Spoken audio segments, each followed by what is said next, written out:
జగద్గిరిగుట్టలో జరిగిన rowdy sheeter హత్య కేసును 24 గంటల్లో పోలీసులు ఛేదించారు. సోషల్ మీడియాలో వైరల్ వీడియోల ఆధారంగా ముగ్గురు నిందితులను పోలీసులు అరెస్ట్ చేశారు. ఇక నిందితుల నుంచి కత్తి, బైక్ స్వాధీనం చేసుకున్నారు.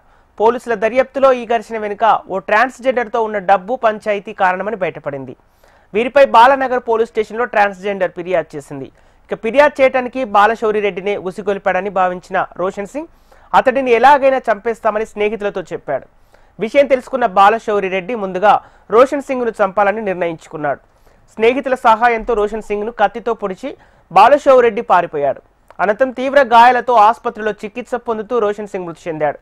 ఇక మృతుడు రోషన్ సింగ్ నిందితులపై ఇప్పటికే పలు కేసులు ఉన్నాయని పోలీసులు తెలిపారు. మనకి బాలశౌరిరెడ్డి ఇతను జగద్గిరిగుట్టలో ఉంటారు. ఇతన్ని బాదుషా అని కూడా పిలుస్తారు. రెండో వ్యక్తి సయ్యద్ మహమ్మద్ జగద్గిరిగుట్ట. మూడో వ్యక్తి రేవా ఆదిత్య అలియాస్ ఆదిల్, ఇతను కూడా జగద్గిరిగుట్ట. వీళ్ళు ముగ్గురు కలిసి వీళ్ళకు ప్రీవియస్ ఎనిమిటీ ఉంది. చనిపోయినటువంటి రోషన్ కుమార్ సింగ్ కూడా ఇక్కడ రౌడీ షీటరు.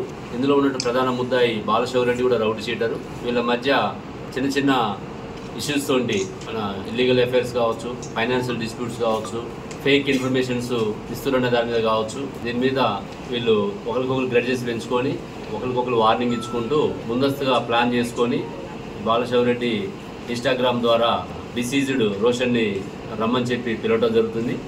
అక్కడ ఆటోలో వచ్చి వాళ్ళిద్దరు రోషన్ కుమార్ సింగ్ వాళ్ళ ఫ్రెండ్ మనోహర్ ఇద్దరు ఆడికి ఆటోలో దిగ్గానే వీళ్ళు ప్లాన్ ప్రకారము మహమూద్ వచ్చేసి అతన్ని పట్టుకోవడము.